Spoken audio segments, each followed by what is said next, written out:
It was one thing to document what was happening during the apartheid times, but another thing when you were caught filming the evil deeds of the then government.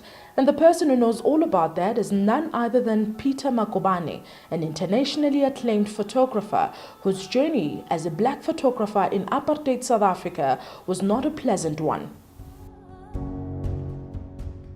Meet Peter Magubane, the man who told the story of racial segregation in South Africa through his lens, having to have taken images that have since changed the course of South African history. Magubane says it was not easy being a black photographer then, as he faced a lot of rejection, being looked down upon because of the color of his skin. It was not easy. The people that I worked with on Drum Magazine, who were, not on Drum Magazine, on the Rand Daily Mail, who were white photographers, didn't like me. But I beat the hell out of them. One who didn't like me, I won't mention his name, he said nasty things to me in the lift.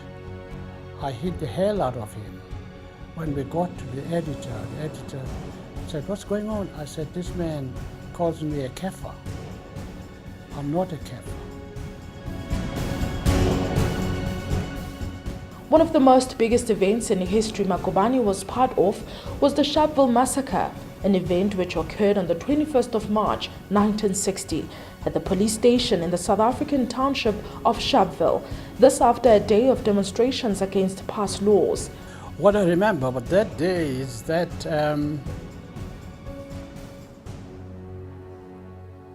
Sobukwe was marching to the Orlando police station with members of the PAC.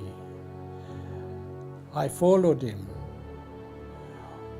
When we got to the police station, I got a call that things were not good in Sharpeville. Come over. I raced to Sharpeville.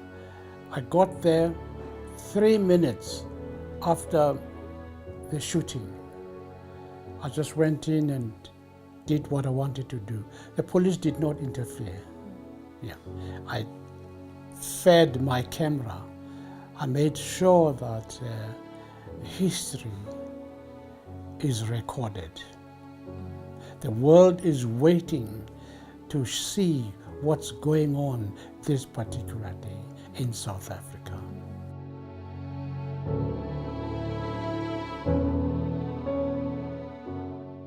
About 69 black unarmed protesters were killed on that day. The apartheid government wanted no public record of this, but Magubane did everything in his power to get his images out there, just like the famous funeral image of the 69 he captured, which went viral and shook the whole world. I did not involve myself with what was going on at the time because I would not have been able to document. I said the only way to tell is to tell the story by pictures, send them out to the world, let the world see what is going on and who this Peter Magubane is. For refusing to expose his film and destroy his images, got Magubane into trouble as he was arrested for so many times and even got his nose broken from being beaten up by the police. June 16, 1976 was one of the days where I was beaten up. You can see my nose, blood is flowing. You know, I refused to give the pictures that the police said I must give. The only time he was able to get hold of those pictures is after breaking my nose. I fell down and got up, opened the camera, and I gave him the spool.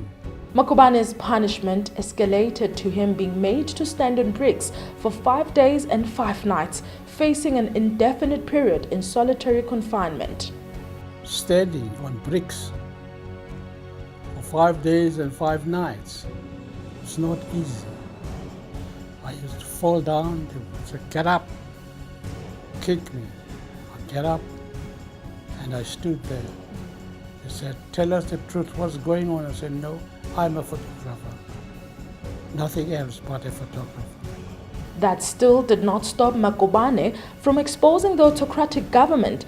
Even after being banned for some time from taking pictures, he continued to fight for what he believed in. After the 586 days in solitary confinement, I was banned for 5 years. I was not allowed to leave my place. I was not allowed to take pictures. But I told myself no one is going to dictate terms to me. Now, I had a neighbor, Mrs. Sontonga, who liked me very much. I used to use her yard to go out and explore, do other things that I wanted to do. As a result, I was able not to feel the banning orders. Magubane says he was prepared to do anything to bring an end to the autocratic government, even if it meant risking his own life. He was there during the 1976 Soweto uprising, and this was at a time when he was still banned from taking photos, but he took them anyway, all in the name of equality. I told myself that this struggle is my struggle. I was prepared to die for what I was doing. As you can see in that picture there, with the fractured nose, those kids running towards me didn't want me to take photographs. I said to them, a struggle without documentation is no struggle. I also ask for other photographers who are here, black or white, let them have the right to be with you and document you. They said, yeah, that's all right, go ahead, do what you want to do.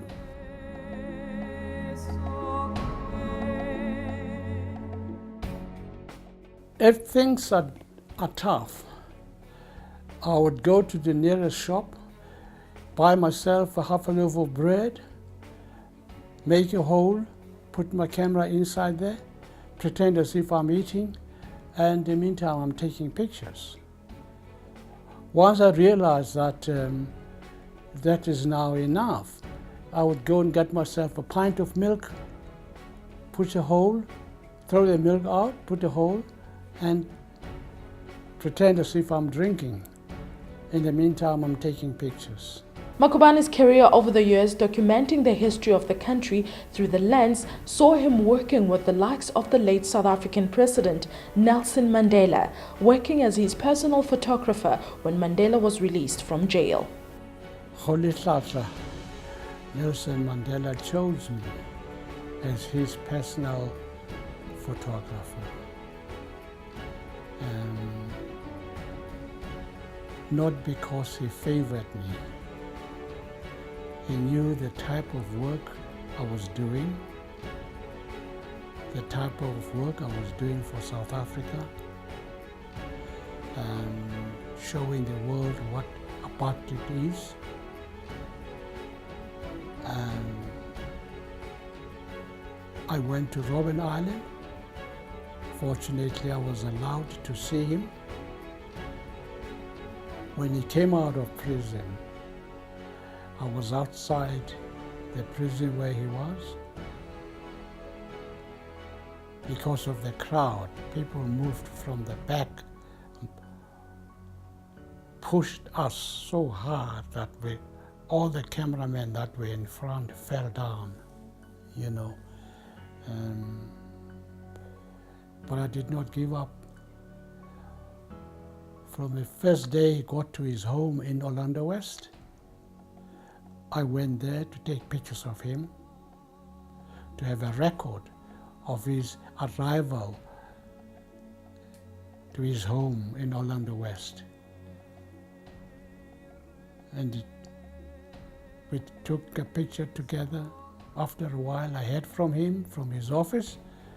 He said He's going around the world to visit, and he would like me to be his personal photographer. I was elated.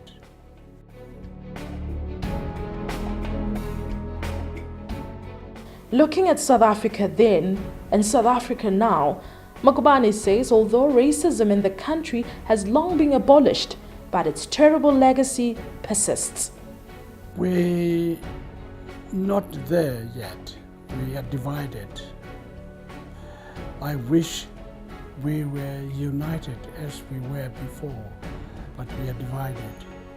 But that division will come to an end. People will realize that in order for South Africa to be right, we have to be imbumbo, be one. Magubane advises the born-free generation not to forget what their forefathers went through for them to have the freedom they have today, but instead carry on with the legacy. The future generation must get together, make one thing.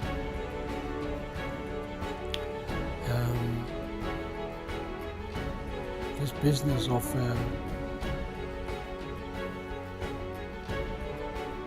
people not wanting to pay for education, yes, the government should come in and help those that cannot afford to pay their tuition fees.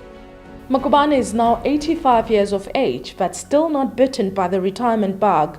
He has, however, since stopped doing news work and instead now concentrating on exhibitions and publishing work from his extensive archive done over the years during the apartheid South Africa. The latest in his collection of books is the 40th anniversary of June 1976. I will show the world that I have not taken the rear seat yet. I am still doing my work, but I don't go to activities that need me to run because I can no longer run. I can watch with my camera and direct my camera. So I chose that beautiful woman called Sunset. I think you'll be able to see it. You understand me, why I say that's a beautiful woman. I love beautiful women. Sunset is one of my women.